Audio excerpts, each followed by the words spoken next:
जिला पंचायत क्षेत्र इटई Rampur ward number 36 से जिला पंचायत सदस्य आसाराम भैया जी को भारी से भारी मतों से विजयी बनाइए। आसाराम भैया जिंदाबाद जिंदाबाद जिंदाबाद। आसाराम भैया जिंदाबाद जिंदाबाद जिंदाबाद। योगी मोदी जिंदाबाद जिंदाबाद जिंदाबाद। राजा भैया जिंदाबाद जिंदाबाद जिंदाबाद।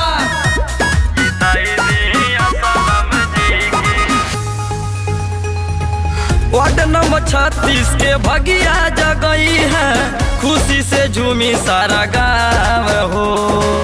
खुशी से झूमी सारा गाँव हो। 5 साल बाद सुना आइल हो बाटे जिला पंचायत के चुनाव हो। अपन विकास होई मन के पूरा आस होई, बदली गौआ जवार जिताई दी आसाराम जी के विनती करिले बार बार। जिताई दी आसाराम जी के विनती करिले बार बार। जिताई दी आसाराम जी के। योगी मोदी जिंदाबाद जिंदाबाद जिंदाबाद। राजा भैया जिंदाबाद जिंदाबाद जिंदाबाद। आसाराम भैया जिंदाबाद जिंदाबाद जिंदाबाद। राम प्रताप वर्मा जिंदाबाद जिंदाबाद जिंदाबाद।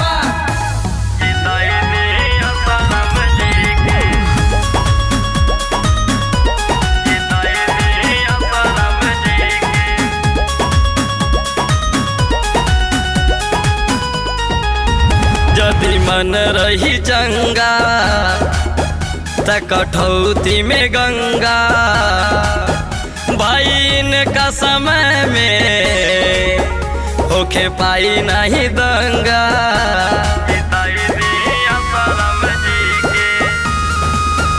यदि मन रही चंगा त कठौती में गंगा, भाई इनका समय में होके पाई नहीं दंगा। सुना हो चाचा चाची नेता नहीं बेटा हुए, दे दी इनका दूल्हा जिताई दी आसाराम जी के विनती करिले बार बार। जिताई दी आसाराम जी के विनती करिले बार बार। जिताई दी आसाराम जी के विनती करिले बार बार। जिताई दी आसाराम जी के विनती करिले बार बार। जिताई दी आसाराम जी के। योगी मोदी जिंदाबाद जिंदाबाद जिंदाबाद। राजा भैया जिंदाबाद जिंदाबाद जिंदाबाद। आसाराम भैया जिंदाबाद जिंदाबाद जिंदाबाद। राम प्रताप वर्मा जिंदाबाद जिंदाबाद जिंदाबाद। करतानी हम वादा अब केहू नहीं रोई, काम इतना करई है केहू कैले नहीं होई।